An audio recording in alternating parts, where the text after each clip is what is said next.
It is our first night in Tokyo. We got off the plane. Actually, the plane was pretty fine. The plane was not that bad. I ended up sleeping for most of it. I slept like a solid 8-hour chunk. The last time I did an international flight like this was 10 years ago, and holy shit, just the difference in in-flight entertainment is crazy between the 10-year difference. The last time I went, I feel like there were maybe 4 movies that you could watch, and now I'm oh my god, they have every streaming service available. So that was definitely a change. The plane meals were actually also not that bad. Stitches and I think we both had the same things, both meals. We had a rice and chicken dish as the dinner, and that was not that bad. It came with a nice brownie that was actually pretty good, and bread. But the actual chicken and rice was fine. I remember airport meals being way more bland and gross, but apparently a lot of that has to do with the fact that human taste buds deactivate at high altitude, so I guess they got better at figuring out what seasonings you can taste at higher altitudes. And the second meal that we had was we had a breakfast omelet type thing. That one was definitely less good, but it wasn't bad. Anyway, we landed. Customs was way more efficient than I expected. We didn't even get asked a single question. They just sort of took our fingerprints. Stitches had filled up the customs form ahead of time, and she had her phone with her eSIM activated, so we just sort of scanned that QR code 2 different times for each of us. And yeah, I don't know, I was expecting to get asked any amount of questions. But no, we didn't get asked questions. We just went through. We went and picked up our JR Rail and all of our subsequent tickets. Where I then had my first of one of probably many interactions where the lady did not clock me as Japanese, although to be fair, she was South Asian, so maybe she just didn't see it in my face either, but she had asked me the question after we had this whole interaction in Japanese about the tickets. She asked me, both of us speaking Japanese, and then she asked me afterwards, she was like, well, I'm surprised you're not going to Osaka or Kyoto, because that's where everyone goes. And I was like, oh, well, we're actually here for 2 months. We're going to get a second 21-day JR Rail pass.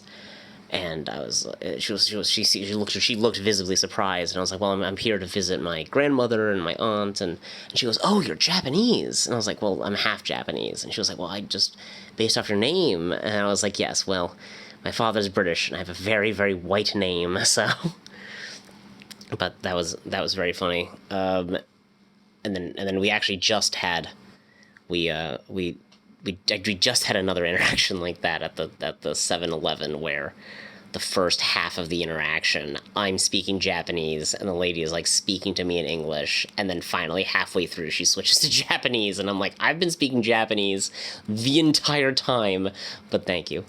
But yeah, and then after we got our JR Rail passes, the metro was kind of honestly not as bad as I think it could have been, but the metro was slightly complicated. The Skyliner was pretty straightforward. We went to kind of the wrong information desk first, and then we went to the other place and just paid in cash and got our 3-day metro pass and the Skyliner ticket. But man, the mixture of private train lines in Tokyo and in just most Japanese cities is just incomprehensible. I feel like it actually is an interesting kind of form of not efficiency, but mixture of public and private industry actively competing for better service, but they're all pretty good service. It's just we got our 3-day pass, but our 3-day pass does not work on JR Rail trains, which is fine because we have our JR Rail pass for that, but it's just very annoying to have 2 different passes that we have to use. But if we weren't doing a bunch of traveling, I feel like it'd just be easier to tell someone, just load up your Suica card and just deal with it. We got to our Airbnb, which is a very kind of like nice tiny apartment, but as I was saying to Stitches, I can imagine living here as one person. 2 people, fuck no. It's like a little studio. It's a very nice apartment. It's got like a little washer dryer, and I don't know. It's pretty nice, but like no keys. It's all entirely keypad to come into the building and to enter the apartment. But yeah, there's also a Stitches was working on a very secret project of 2 little puppet versions, dolls of Stitches and myself, VTuber models, but VTuber selves, but Stitches didn't finish them both in time, so maybe those will be continually evolving as we go, maybe. We'll see. But they're both very well made. It's very impressive, but they do look very silly not being entirely finished. I only have 1 boot and Stitches has no eyeballs, so that's gonna be funny. But yeah, we didn't have a Stitches wasn't feeling super well after the plane, so we didn't like go out to eat. We just stopped by. We have all of the 3 major combines around us. We have a 7-Eleven, we have a Family Mart, and we have a Lawson. So we went to we hit up all 3, but we ended up going to the 7-Eleven to actually get food. I just got like a little gyudon, and Stitches got just fried rice. And then, of course, I have to figure out for myself which of the 3 combines I prefer the karage from. And I gotta say, the 7-Eleven was not bad. I kind of liked it. Although I feel like it kind of tasted like just sort of a better version, maybe, of a little bit of the karage that I make at home. Just roughly the same amount of crispiness, but yeah, not nearly as juicy. But it was still pretty good for like basically $2 for the karage. Yeah, and like all of the stuff that we got was like it was like maybe $15 in US or something like that for everything that we ended up getting. We also got drinks. Stitches got a mysterious purple flavored Red Bull. So, but anyway, tomorrow the plan is we're going to go to Yayoi Kusama Museum in the morning, or in the afternoon, I guess, technically. And then we're going to go to Traveler's Factory to get myself a traveler's notebook, or for sketchbook purposes. And then we'll see what we have to do from there. But that's the plan. All right, we're gonna shower and then go to bed, because now I'm tired, despite all the sleeping.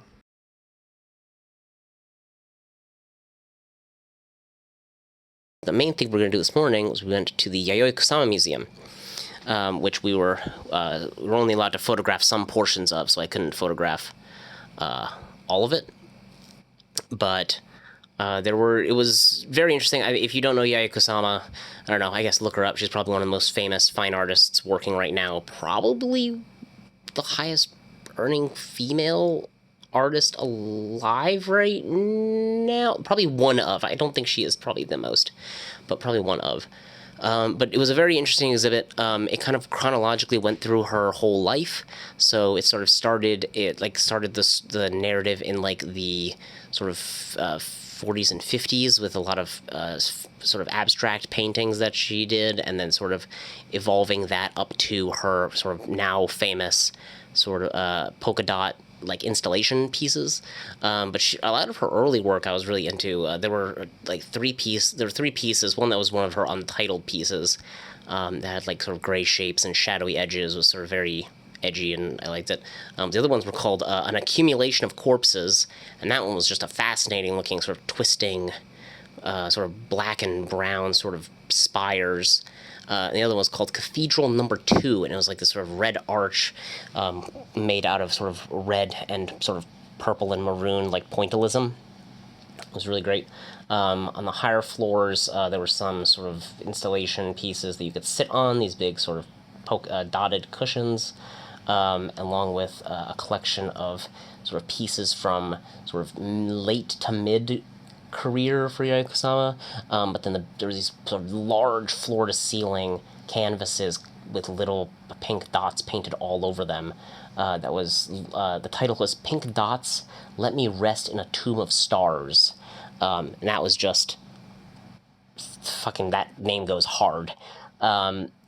What else was there? We went up to, there should be video of this, but we went up to there were two sort of, I guess, pseudo performance piece installations. One was, you might have seen this, where the attendants hand out stickers, and you are invited to place stickers anywhere in the room. And so you have all these people putting sort of these little circular polka dot stickers all over the room. It was fascinating. We were going near the end of the exhibit, so the room was completely covered. Barely any, like, sort of blank space at all. Very cool. Kind of interesting, when we left, we thought we were going to sort of take the, the sticker sheet, right? The sort of as trash, that normally would be trash. We were thinking, like, oh, we'll just take them with us because Stitches is going to put together a scrapbook, and we'll just put this in the scrapbook. The attendant was like, I'm sorry, but you must throw those away. Like, those are part of the installation. You cannot take those home. And we were like, oh, that kind of sucks. But then the attendant was like, you can have a loophole, though. I give you another sticker sheet, and you take the stickers off, and you stick them to yourself, and then you can take them home. And we were like, oh, okay, interesting. Funny loophole. Cool. I wonder if that in itself is part of the installation. I feel like there's a certain sort of intention there, like a built-in loophole to the idea of the installation about, you're invited to put the dots anywhere, including yourself. Especially because she has this overarching thesis across all of her work of self-obliteration via sort of her own art. So kind of, I was like, I'm curious whether it might be an intentional choice to have that sort of little loophole. At the very top, there was an installation piece where there was an open roof, and you had all of the floor was just covered in these glass spheres. There's a recording of this, but you guys probably couldn't see that I was recording, but I was like, oh wow, there's a bunch of reflections here. Let me put on a face mask. I feel like you guys can't even see my face or Stitch's face, so we were wearing face masks, just in case. But like, I don't think you guys can tell, but it was really cool. Just sort of this, I can imagine in a maybe a bigger installation space, this is a much more overwhelming field of these things, but in a small enclosed space, it was still, I say enclosed, but like, basically just one small room, kind of roof. It was still a pretty impressive sight. So we finished there. That was the last thing at the Yayoi Kusama Museum.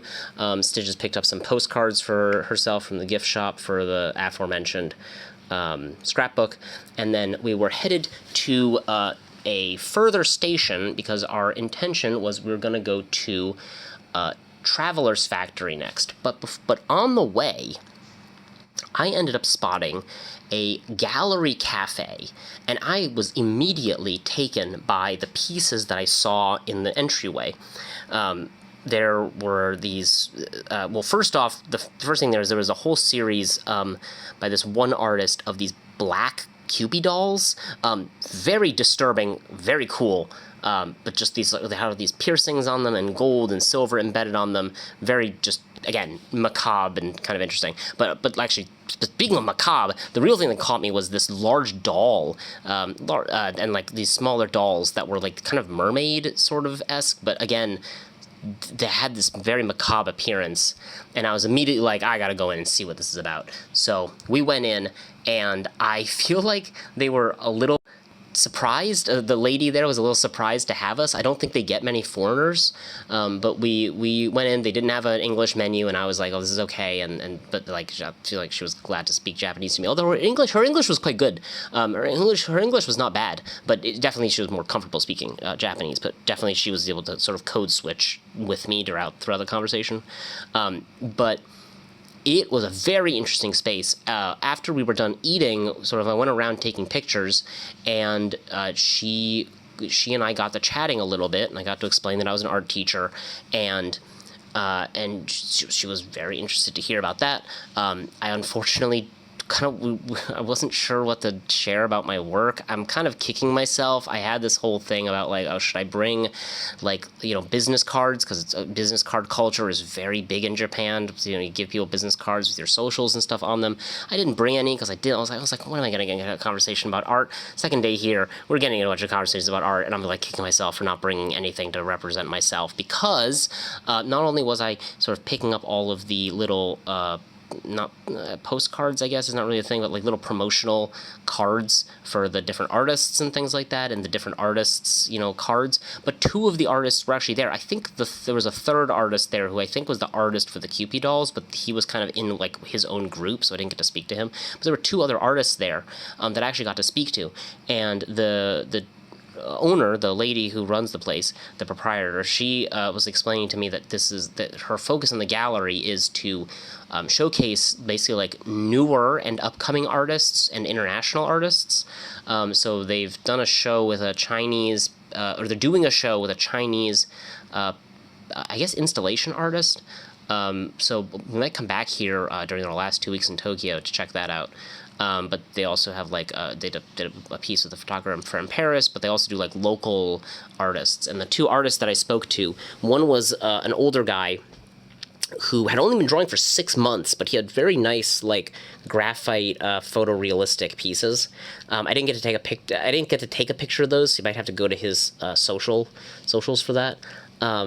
And then the other was a younger girl, probably like in her 20s, who was an art school graduate. And we had a very interesting conversation about sort of the differences in art school culture in Japan versus the United States. Because I feel like in the United States, well, you can kind of see this in the U.S. curriculums in art schools, where you're sort of picking how you are presenting your artwork. Like, for example, at my school, you had sort of fine arts, illustration, and graphic design, which were sort of three different sort of philosophies about how to pursue your art. But fundamentally, they're about how you're selling your art. Like, are you selling in galleries? Are you selling in sort of print illustration? Or are you selling in, it doesn't have to be print illustration, but like commercial illustration? And then are you selling like as a corporation or a product design, like graphic design, right?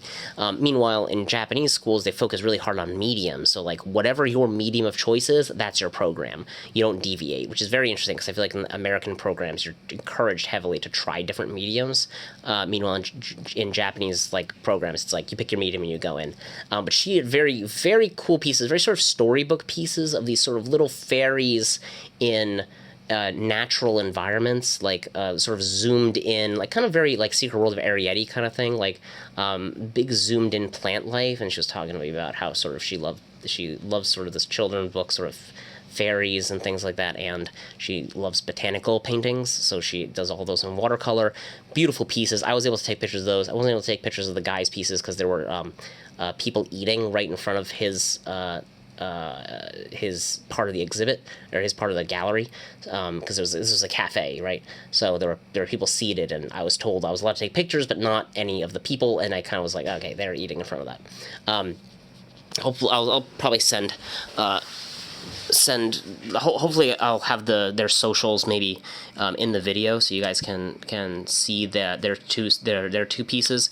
I came in because I was enraptured by the sort of the macabre pieces, but I was really surprised by the variety of pieces. It wasn't like the gallery had necessarily a theme outside of showcasing young and emerging artists, and the proprietor, she was very interested to hear about me being an art teacher in the U.S. And she was like, if any of your students or anyone that you know is like looking for galleries, like, I'm happy to get in touch, and if we can figure something out. And I was like, that's super cool, very, very generous of her to say that. So hopefully we can get in touch. Don't know if I'm going to get in touch with her as my real identity or as the Agramira. I'm not really sure. I have no idea how to present myself to people IRL, really, which is part of the reason I didn't bring the business cards. But again, I don't know.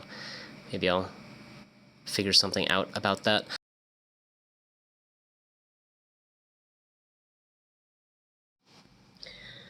All right. I have ended up tipsy again, so I apologize if I miss anything.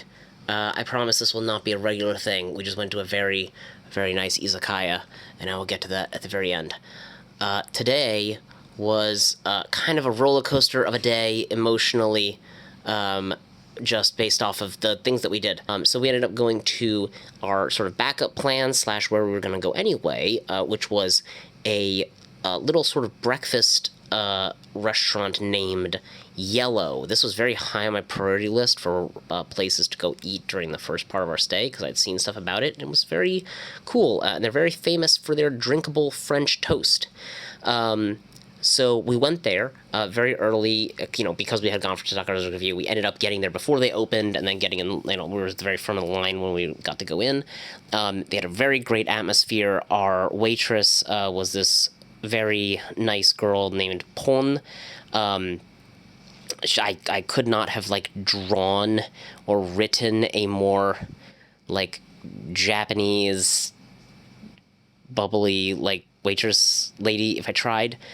She was very, very nice and, of course, had the, oh, are you Japanese, thing. But, she was very sociable for... I'm not used to, somebody who's this sociable... who's Japanese, right? Speaking to just people who are functionally random foreigners, but she was super interested in who we were and got there, whatever. She was very, very nice. They had little cards on the side for you to write messages to the staff members. So I drew a little the menus. I'll get to it in a second, but the menus have a parfait that has a little bear ice cream. It's an ice cream float, and there's a little bear shaped ice cream on top. So I sort of drew a bear relaxing in the float as if it's an onsen. So and then we had I had a really amazing. We both got omelets. Or omuraisu. We got omuraisu. I ended up getting mine with a cheese hamburger patty with demi-glace sauce, and Stitches got hers with cream croquette. Both were really good. I was blown away by my the hamburger. I highly recommend going to Yellow at some point. They have a location in, I think, Waseda, and then we went to the one in Shinjuku. Both were really, both look very nice. I really like the atmosphere of the one in Shinjuku, but the main store in Waseda, I think it's in Waseda, but looks is very nice too. But that tasted really good. The floats that we got, Stitches got one of those melon soda. I got one that was coffee and chocolate. Wasn't really blown away by the floats, honestly. They were fine. But the food was there's 10 out of 10, 11 out of 10. Add as many Michelin stars as you want. It was really amazing. We ended up getting the drinkable French toast at the end, which we split. Amazing French toast, just incredible. It is S-tier French toast. I have probably had an equivalent French toast somewhere else, probably, in terms of how good, but, I could not imagine a better French toast than this. Other things will compare, but I can't imagine a better French toast. After that, since we were in Shibuya, we went up and explored around the Shibuya 109 building, which I don't think I've ever been in, but that was very cool. We just sort of checked out a bunch of shops. We didn't really buy anything, although I imagine this might be somewhere where we'll spend some of our budget on at the very end of the trip, if we have any, because it was just cool clothes, and we checked out a lot of places, so there's probably video and pictures of that, all up and about.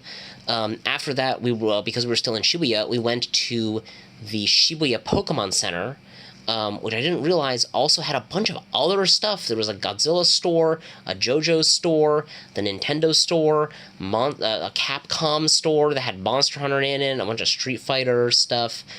Just a cool building in Shibuya. Yeah, I don't know. Go there. It's fucking cool. Stitches and I got I got some stickers at the Capcom, at the Monster Hunter. Stitches got some Pokemon stickers.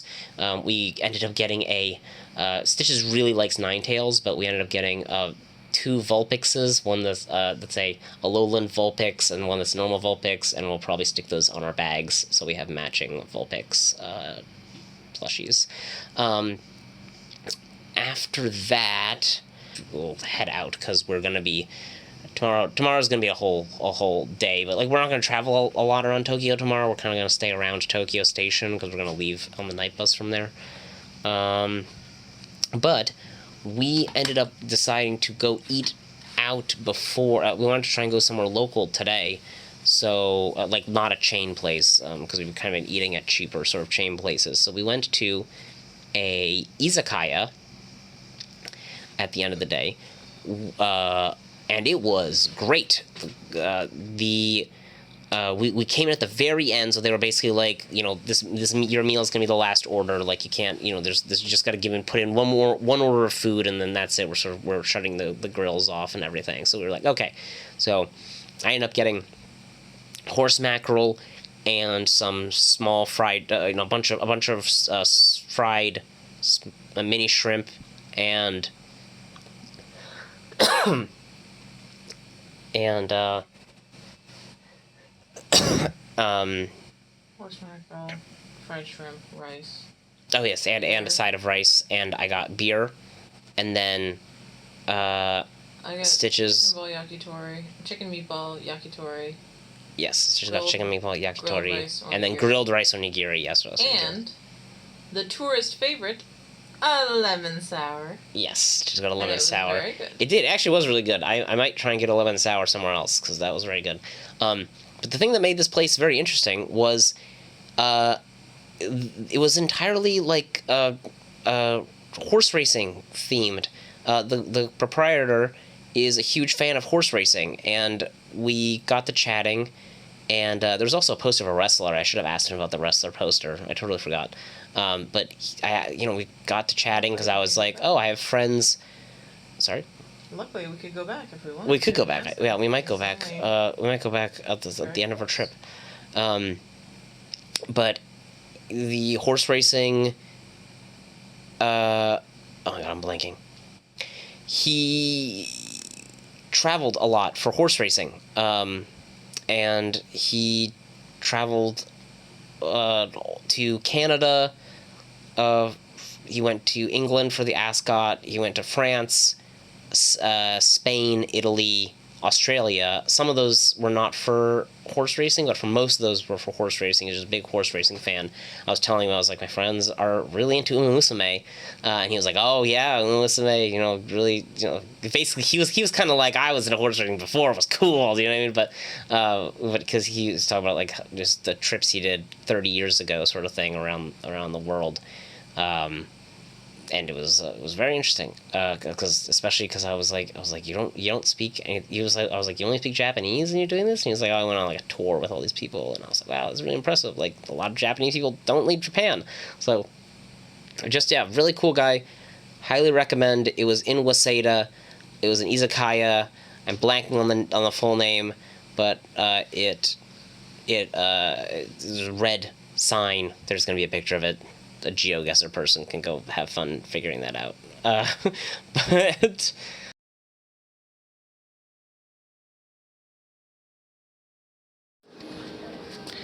all right, this is going to be a little bit weird and disjointed.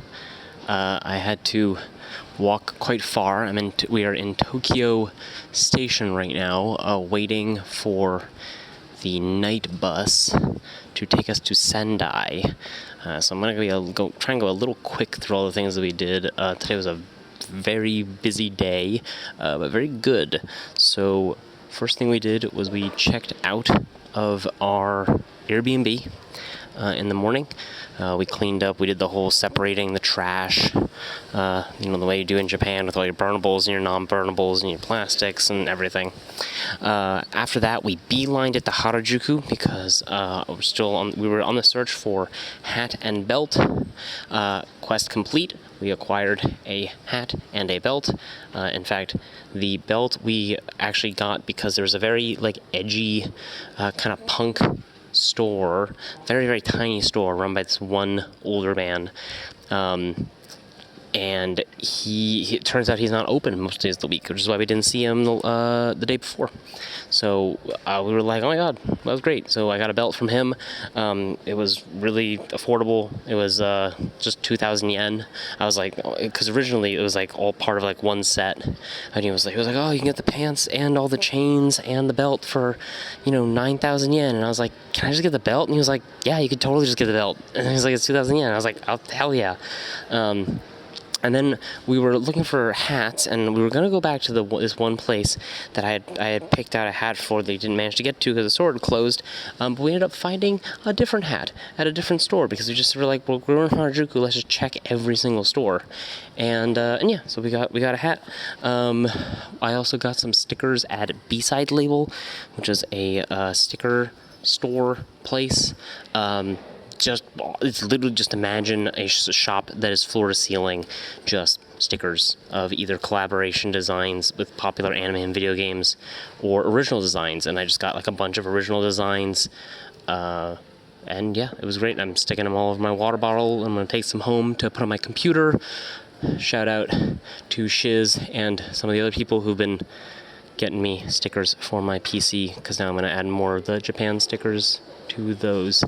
What else? So after that, we started to kind of very slowly make our way over to Tokyo Station, because that's where we knew we had to go to catch our night bus. We ended up going to a very fancy I guess cake place, like a cake cafe. We each got like a slice of very, very, very, very, very nice cake. I ended up getting a Mont Blanc, like a chocolate cake. There were a lot of layers in that cake. A lot of layers. It was way deceptively complex, based on the picture, because you get the slice, and I looked at the side of the slice, and I was like, there's so many layers in this thing. And then Stitches ended up getting a grape cake. Like, apparently there's just like a new kind of Japanese grape that they were like this grape is in season, we're making a cake out of the grape. Really good, very, very good. It was one of those, like, I don't know if exactly if it was one of those like hyper expensive grapes, I don't think we were looking at like $200 grapes, but like these were definitely not normal store grapes. And that was very nice. I guess cheaper than you would expect, but definitely way more than your normal cafe, I would say. After that, we were getting like really, really tired. We've just been doing so much walking around throughout the day. We were doing a lot of walking in Harajuku. It got pretty hot, so we ended up spending a few hours actually kind of getting ourselves sorted, going through our bag, separating some of our trash. We had stopped at a dollar store much earlier in the day to get Stitches some things for that she wanted to get, like some sewing stuff, and like some washi tape, like just a couple of other things. And I just, spent some time drawing there and sorting through some of my own stuff. But we ended up stopping at a little cafe. It was called Blessed Cafe. It was either Blessed Cafe or Blessed Cafe. Just an older couple running it. At this point, we were in Ginza. We were kind of making our way from Harajuku. We ended up sort of in Ginza to go to the nice the cake place. And then we're making our way through Ginza towards Tokyo Station. Ginza's fucking bougie as hell, but Blessed Cafe was very affordable. Like, it was just nice sandwiches. The air conditioner was like on full blast, which is what we needed. So we ended up staying there for at least like 2 hours, maybe 2 hours and a bit more, and we were freezing at the end of it, but that was perfect because we exited and it was super fucking hot, and we were like, yes, exactly. We then made our way to the Pokemon Center. We went to we went to the Pokemon Center DX, I think is what it is. But we'd already gone to the Pokemon Center, the one in Shibuya, pretty sure was the one that we went to previously. So this one was just another Pokemon Center, sort of a different design, different layout. But kind of cool. We just sort of were like, let's see you at the other Pokemon Center. After that, we finally got into Tokyo Station. Ended up stopping at Traveler's Notebook in Tokyo Station, which I didn't need to go to because I'd already gone to the main flagship store, but they had a couple of limited edition stuff specifically to Tokyo Station, and I was like, fuck it, I'm a sucker for this. Because like, when am I gonna come back to Japan? So I just picked up like 2 charms. Stitches picked up like a sticker.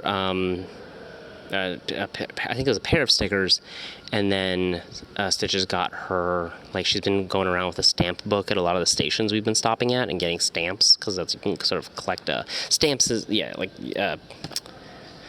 stamps. I don't know why my brain just fried there. It's been a long day. Well, long day because Tokyo Station is fucking gigantic. It's so Tokyo Station's huge. It is by far the biggest station of any kind I have ever been to. I think that there are airports. There have to be, like, airports smaller than Tokyo Station. There are so many levels above and below ground that are actually servicing stations. We're currently at the bus terminal, and we are 2 floors underground at the bus terminal. We did so much walking to get to where we needed to go. We had ended up in the we had somehow ended up in the north gate. We ended up on the north gate, and then needed to go all the way South Gate, needed to go all the way to Yaesu South Gate, which you would think that those are close. No, they are on complete opposite levels, opposite sides of this mega structure, and you're not allowed to just cut your way through. You have to go, like, all the way looking around. Oh my god. It was just, I think the amount of walking we did just in Tokyo Station was almost the amount of walking we did the rest of the day. Almost. I'm not even exaggerating. It's gotta be close. Anyway, we finally got to our bus. We got ourselves sorted. Obviously, our bus is at, like, past midnight, which is kind of why I'm recording this now, because we have the time. We got here at about 10:30 maybe, something like that. And then we're just sort of killing time by just sitting around and grabbing a little bit of food before we get on the bus. Man, I don't recommend it really if you're only going to be here for maybe 2 weeks. Like, don't spend your time on convenience store food. But for us who are going to be here for 4 months. Oh my god, 2 months. 2 months.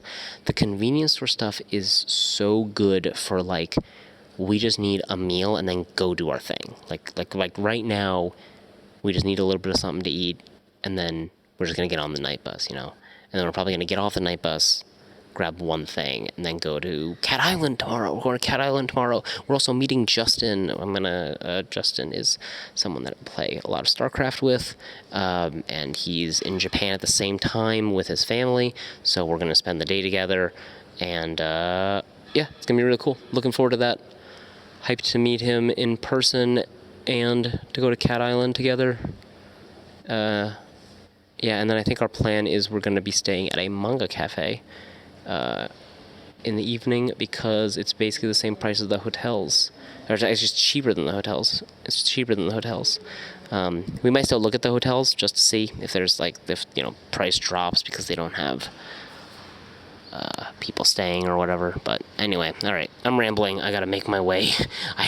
I traveled quite far to get to a quieter part of the station, so now I gotta walk all the way back, and then I'm gonna crash on this night bus.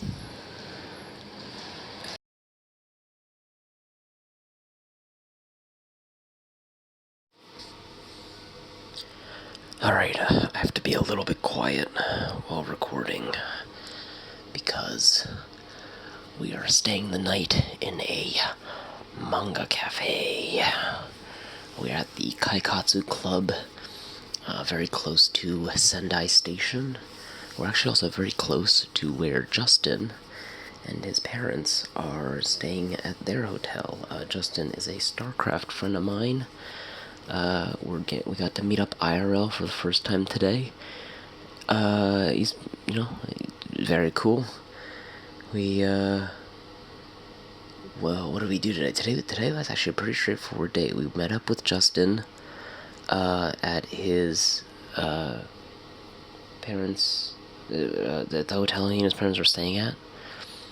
We went out to breakfast at a breakfast place that he knew. It was kind of a very Western breakfast place. We got eggs and Benedict and pancakes.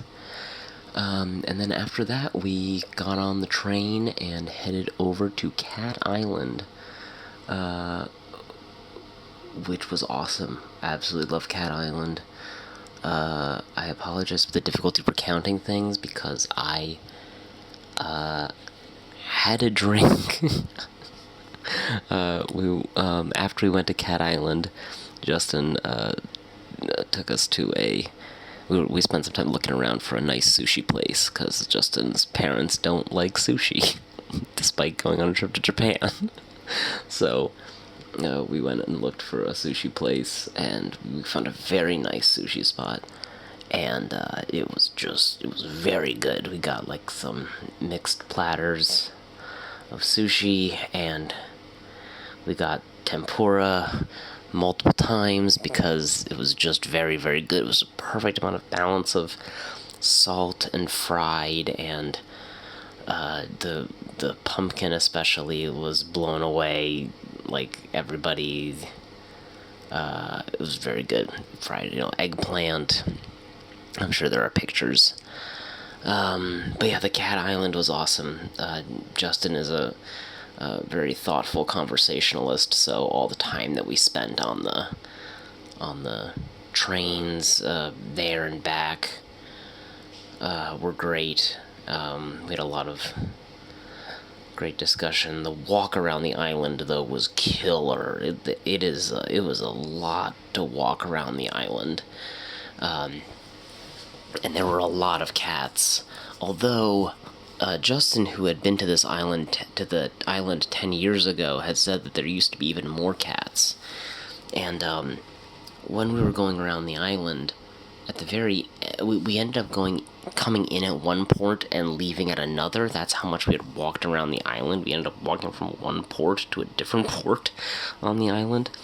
But when we got to our second port, we were just dying from the heat, and there was a lady running a little, from her house, was running like a kakigori stall, so shaved ice.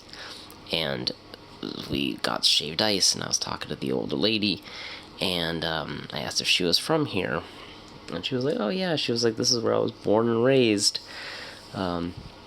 She said that she was born and raised on the island. She, up until middle school, then she left to do high school and college in Sendai, which is where we're staying right now. She said, she said she got married, she had kids, her kids had kids after they grew up, so she's a grandmother, and she was like, that was it. She was like, I did my life's purpose, I fulfilled my job, my job of raising 2 kids or whatever, and she was like, and I went back home, I went back to my hometown. And I asked about the cats, and she was like, oh yeah, there used to be way more cats. There's still a lot of cats. There's still a lot of cats on this island, but she was like, there used to be even more cats, but the population in the town has been decreasing even more. There are only 10 people living on the island, including herself. There are only 10 people residing on the island. And there's so many other abandoned houses all over the place, and so she was like, now since there are fewer humans who take care of the cats on the regular, or who are there to feed the cats, a lot of the cats have moved even further inland on the island, away from the human habitation. So visitors to the island are sort of getting to see less cats, because the residents, there aren't as many people left on the island to take care of the cats. Although they still are, they still are taking care of the cats, they're still feeding them, but you can kind of tell that each person who lives on the island kind of has their own sort of mini colony of cats that live around them. It was so cute. There was this tiny kitten that like crawled up to my boot and like laid on my boot and like played with the edge of my pants, and it was very cute, very cute. So many cute cats. I'm sure there's gonna be just a crazy long cat montage. But yeah, absolutely adorable cats. Justin got to take a lot of footage as well. He brought his camera. We used our cameras so much that they were both dead by the end of the trip. But yeah, today was a pretty straightforward day. It was just food, hung out with Justin, Cat Island, came back, sushi. Now we're in a manga cafe. The manga cafe's rad, by the way. The room is definitely a little small for Stitches. I think we gotta try and it's just sized for a Japanese person and not sized for someone who's almost 6 feet tall. So we're gonna have to figure out something for that. But I don't know. I think it's pretty cool. It feels like a teenage dream come true to have unlimited ice cream, soda, and unlimited manga to read. I also gotta figure out how to do laundry here, so I can do some laundry. But it's really cool. There's people of all ages and here there was an old lady just reading some older manga, and I was like, "You go, old lady." Hell yeah. But there's all kinds of people, salarymen, students. Some dude who was like clearly just, I don't know, he's practicing for a marathon or some shit. He like came in and just came in basically just to do shower and laundry, it looked like. I might try the curry here before we leave. I suspect what's gonna happen is I'm about to crash because I had a yuzu sour. I didn't have a beer. I had a yuzu sour with the sushi. But yeah, I'm probably gonna crash. Then I suspect I'll wake up before our sort of checkout time, and in like the checkout time I think is in like 11 hours? About 10 hours. So I don't think I'm gonna sleep all those 10 hours, so. Anyway, but yeah, pretty straightforward day. So many cat pictures. We have so many cat pictures. So much cat pictures. Alright. I'm gonna go to bed. We'll see you guys tomorrow. We're going to Aomori. I think we're gonna go to Aomori. I think our plan is we're gonna go to the aquarium tomorrow. Yeah. Anyway, all right. Shorter record. Pretty straightforward day. Shorter recording session. Enjoy all the cats.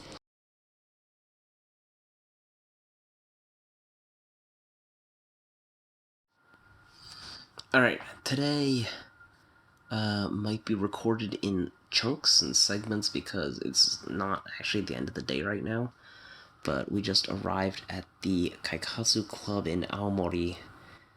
Finally, it's at the very edge of Aomori. I'll get to that in a minute.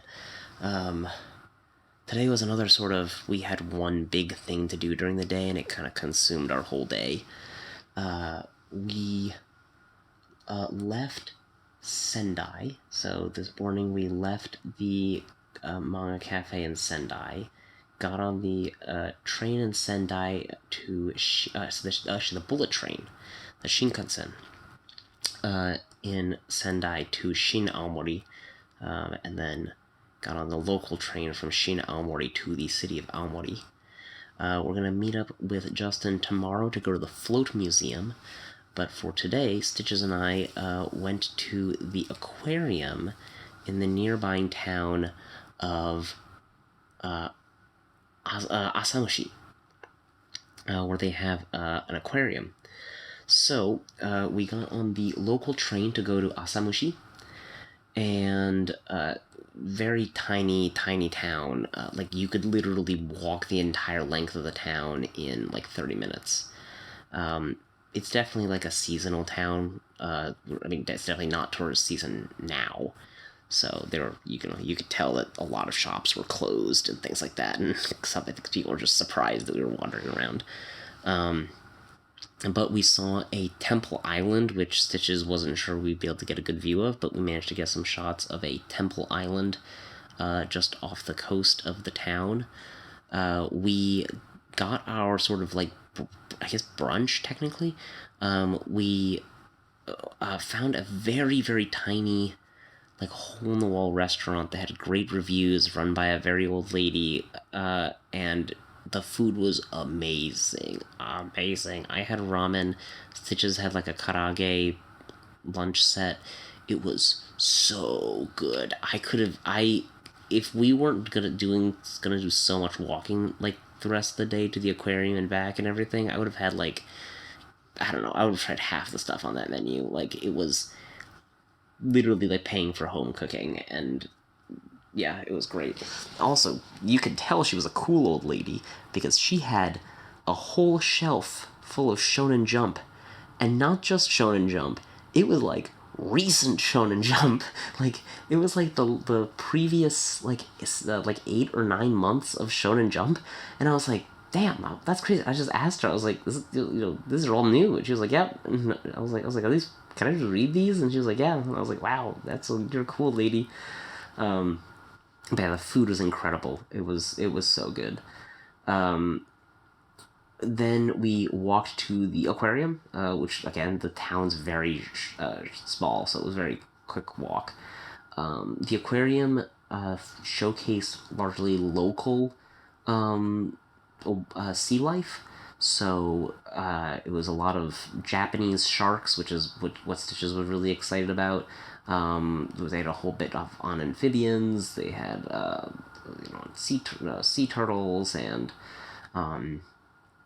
all sorts of fish and like little placards explaining, and they had it in English as well. So I tried to see if I could get shots of that in English. There's going to be a lot of footage, so Ryleigh can choose whatever he thinks he found interesting. But it was a very cool place to go to. I liked the very local feel of the local emphasis, I should say, the local focus of the aquarium.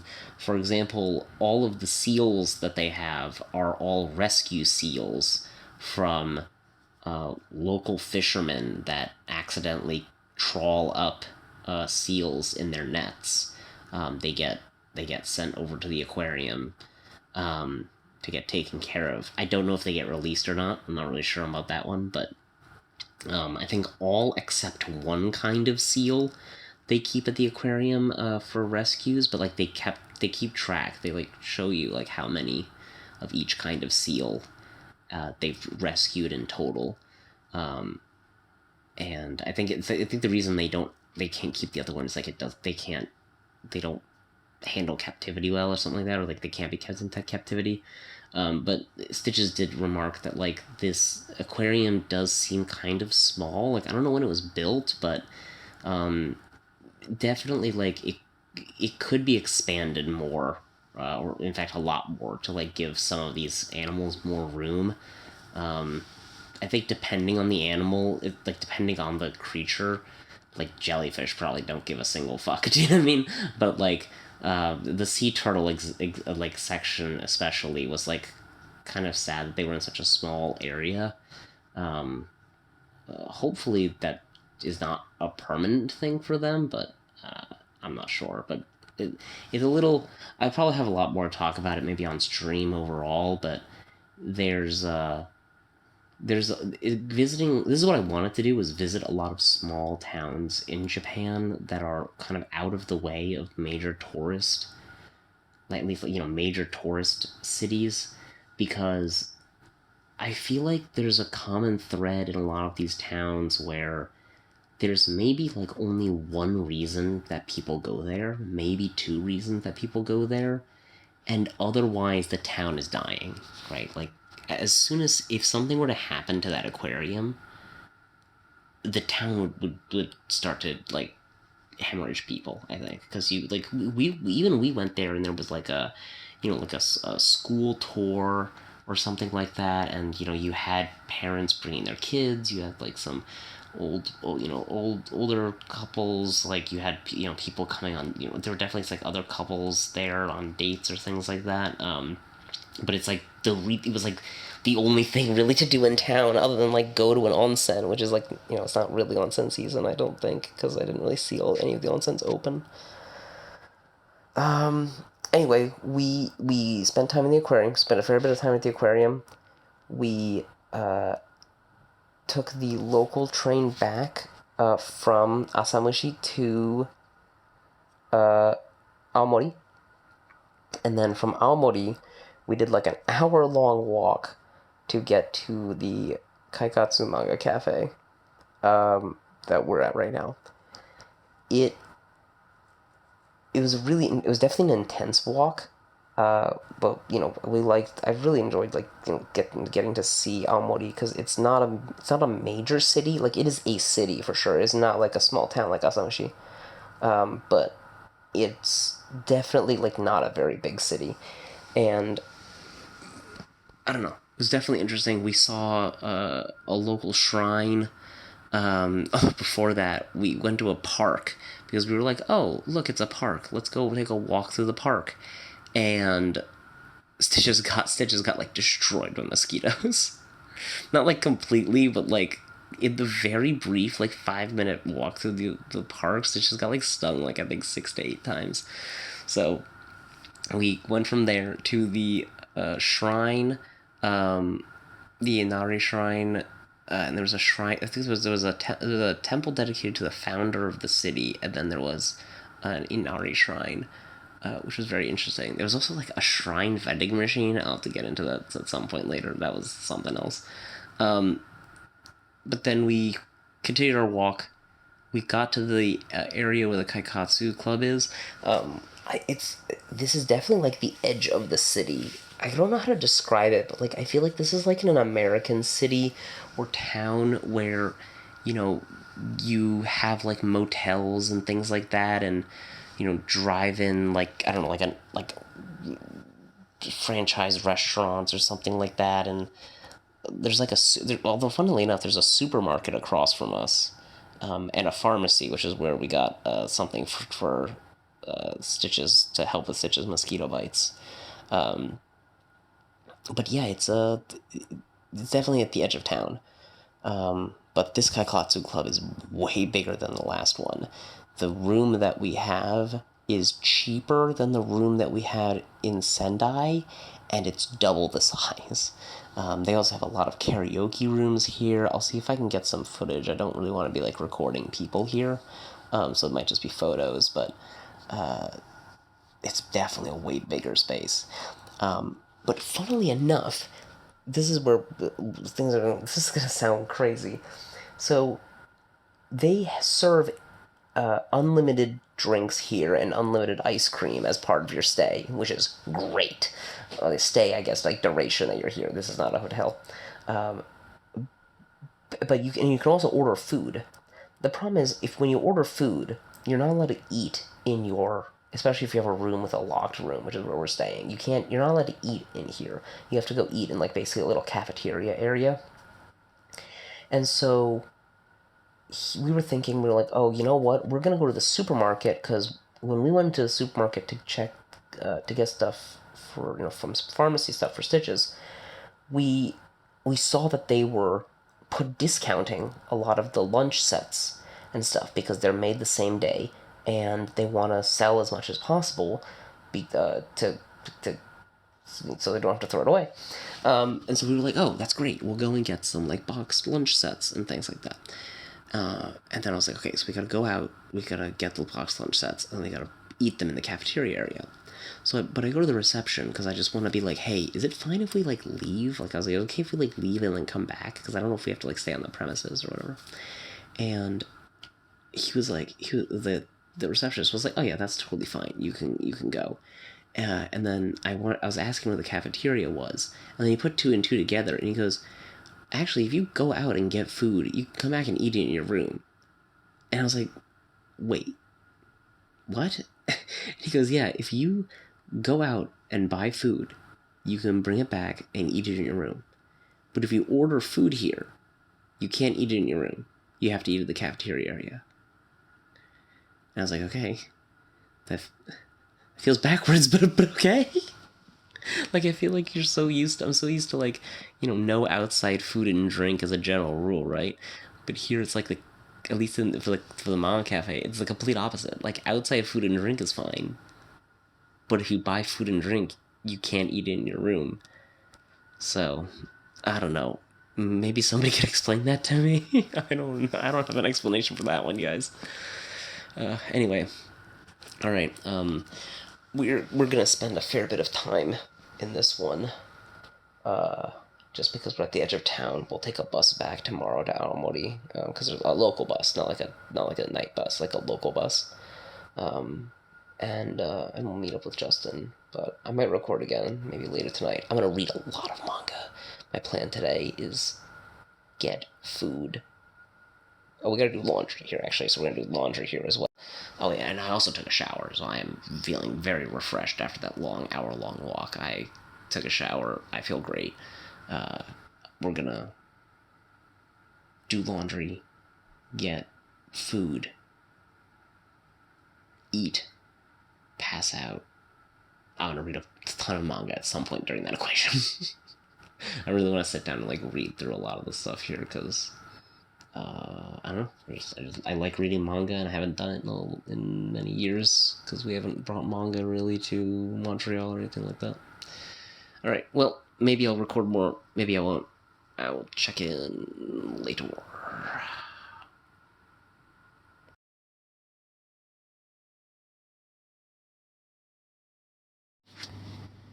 Alrighty. I am coming to you from our last day in Aomori.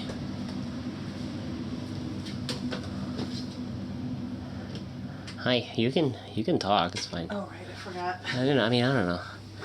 Anyway, so today is coming out from our last day in Aomori. This is also our last day in a manga cafe for quite a while. I think our plan is... I forget, are we doing Hachinoe in a manga cafe? We'll figure it out. No, Hachinoe. Oh no, Hachinoe is the Airbnb. Actually, yes, so this will be the last Kaikatsu Club manga cafe for a while. Today we met up with Justin again, with the intent of going to see the Float Museum. So Aomori has a very famous float festival. We learned a bunch about it. It takes them an entire year to build each of these giant floats. To build one giant float takes an entire year. Kind of the sort of thing I would love to come back during festival time, if that's ever possible, but that's sort of expensive to travel, I feel like, during that time of year.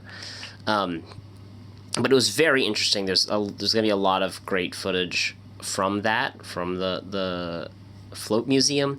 One of the really interesting parts about it is that a lot of the newer floats are actually taken from contests, the designs of which are taken from contests from the prefectural elementary and middle schoolers. So some of those designs are from drawings made by elementary schools and middle schoolers.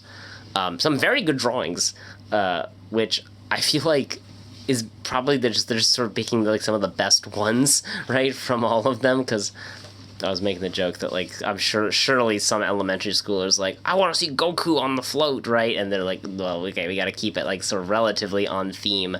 A lot of the floats tend to have some themes regarding Oda Nobunaga, who, during his conquest, from what I understand, during his conquest of Japan, founded the town. And so there's a whole series of sort of historical figures, but they also have mythological floats, festival floats, sort of quite a wide range of inspirations, but they have this very particular kind of aesthetic. The floats are all handmade from, like, metal framing, paper, and then that paper is then painted, and then they have what are now lights inside instead of lanterns. But the festival has been going on for at least they have records of it going back as far as, like, almost 300 years. So very, very cool. I would love to be able to actually see the festival. We were lucky enough to catch a, like, demonstration by the museum for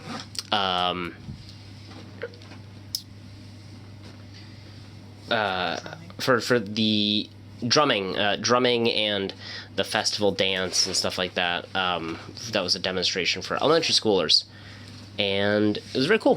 Very. After which we went out for tempura. Justin had a spot that he was eyeing for tempura near Aomori Station, so we headed over there. Very popular place. There was a line by the time we got there. Their food was delicious, but there was definitely some like little bits lost in translation throughout.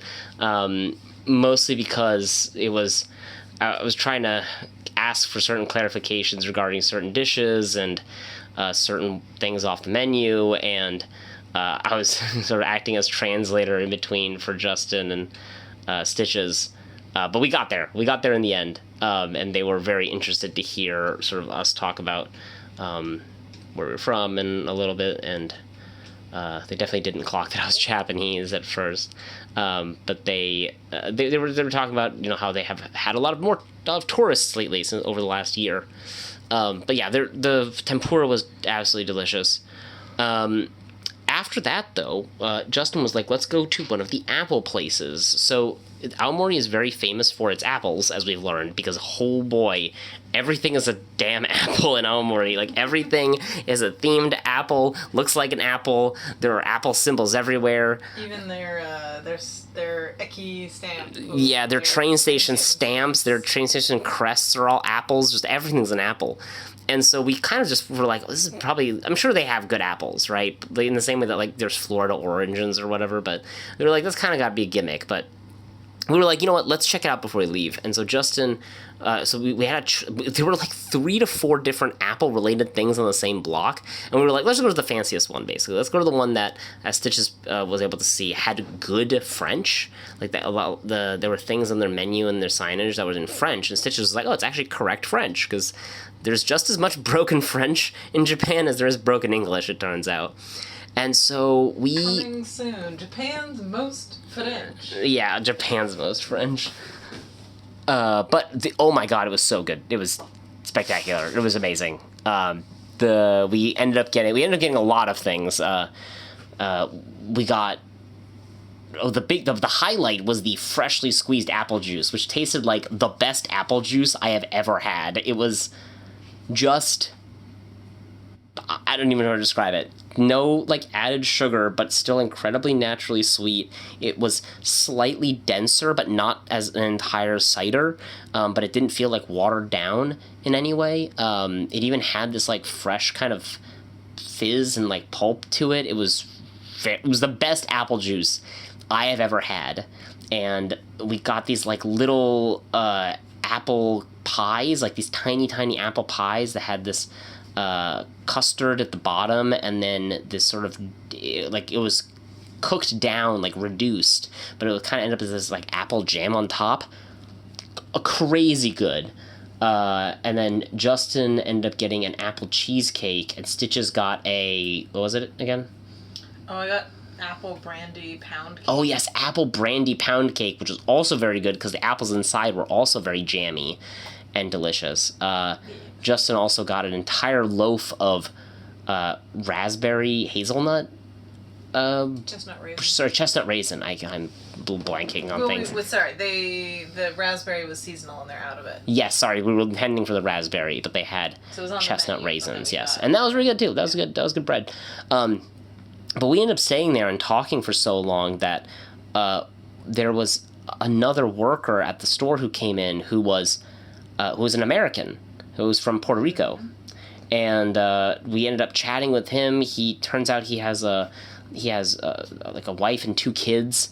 He moved to Aomori after sort of traveling the world as, traveling musician, finding himself sort of thing. Ended up in Aomori, started a family. He works around the city, and then we just sat there and we just started talking to both of them. And then it turns out, like, the bar hour started and, like, near the end, and so there was a third lady that came in who works the bar there. But yeah, and so I was, but yeah, so we had a great conversation about a whole range of topics. I was talking to the woman there, Chie, who was it Chie? I'm pretty sure it was Chie. I'll have to double check the card. Misa's the owner. Oh yeah, Misa was the, sorry, yes. Wait, what? Misa, you said, was the owner. Misa was the owner. Why did I say Chie? Was that the other woman's name? Maybe. Was that the woman from the crossover gallery's name? No. Maybe it was the other woman's name and I'm blanking. But yes, Misa was the owner, and she has no professional culinary experience, entirely self-taught, and it's absolutely nuts. It's just crazy that the food was all that good. All the baked goods were I would expect those at some really, really, I mean, the place looked very fancy, but I would have expected those at something, I don't know, wildly high class, you know? It was funny. We were talking, and she remarked that she had no idea I was Japanese. That she said she was taken aback a little bit when I started just speaking Japanese to her, and I was like, yeah, I'm guessing you looked at me and you thought I was white, and she was like, oh yeah, she was like, I definitely thought you just were a foreigner guy and just not Japanese at all. And it was very interesting talking to her because she was very. I feel like some Japanese people end up being embarrassed that they aren't able to clock that I'm Japanese, but she was just very open about just how interesting that all was, and just, about each of our lives, but just very interesting sort of where and how people end up places. I'm sure I'll get to talk more about that at some point, because I feel like that's going to be a common theme. But yeah, it was great. It was great. It was awesome. I don't think we have too many pictures from there, but hopefully I'll try and find a picture from maybe Google Maps or something. After that, we went our separate ways. Justin went to go with his parents for the evening, and then we decided to do another long walk to the other Kaikatsu Club, which is where we are now. Walked through what was a very residential part of Aomori. It's a very different kind of vibe than the rest of the city. A lot of the buildings were not very sort of Japanese styled, but again, this is the part about Japan that I love, though, is you'll be in a very kind of modern part of town, and then you just bam, there's just a block where it's just a temple that's been standing there for who knows how long. Although the temples in this area look like they were boarded up, so perhaps they're just not maintained anymore. There was a town cemetery where people could light incense and stuff, but also who knows, maybe it's just a seasonal thing. Maybe they open up the shrine during festival time. I know that my mom's hometown, similarly, the shrine sort of is very inert until there's a reason for it not to be. But I think that's basically it. I'm gonna spend this last day in the Kaikatsu Club reading a lot of manga. I think I made a little video about the manga I was reading. I was reading is it Ichi the Witch? I think it was Ichi the Witch, Dandadan, and Gachiakata. I definitely want to read more of Ichi the Witch. I'm pretty sure it's Ichi the Witch and Gachiakata. But I also found one that was, I'm blank on the name, I'm going to have to find it. I took a picture of it, I think, for myself. But it's a manga that I haven't seen go around in English-speaking circles about a sort of fantasy RPG villager guy who, I don't know, he ends up becoming a demon lord, one of those things. I don't know. It's one of those. He's a RPG shopkeeper turned demon lord, but all he wants to do is just be a shopkeeper desperately, with all these monsters following him around at his beck and call. It's very nice. It's very funny. It was a nice change of pace from the much more heavier, serious Gachiakata. But I'm gonna definitely read more of those tonight, I think, is my goal. I'm gonna read as many of those as I can, because it's nice to be reading manga and sort of getting my Japanese reading level a little higher, although again, manga isn't really a novel or anything. But yeah, also shout out to Ryleigh for doing this edit. this should be the last video of the first sort of video in Japan series. It's not technically our first week, but functionally it's going to be kind of our first week. After this, we're going to be in Sapporo for a big chunk. Probably doing some day trips out of there, but tomorrow our goal is to relax, so probably not going to be much to talk about tomorrow. So this should be the last video for... this should be the last part of the video for now. But yes, shout out to Ryleigh. Make sure you support him, because you would not be getting to listen or see any of this stuff without him, because holy shit, I'm not doing video editing while I'm on vacation. Alright. Enjoy art. Don't die. I'll see you next time. Bye.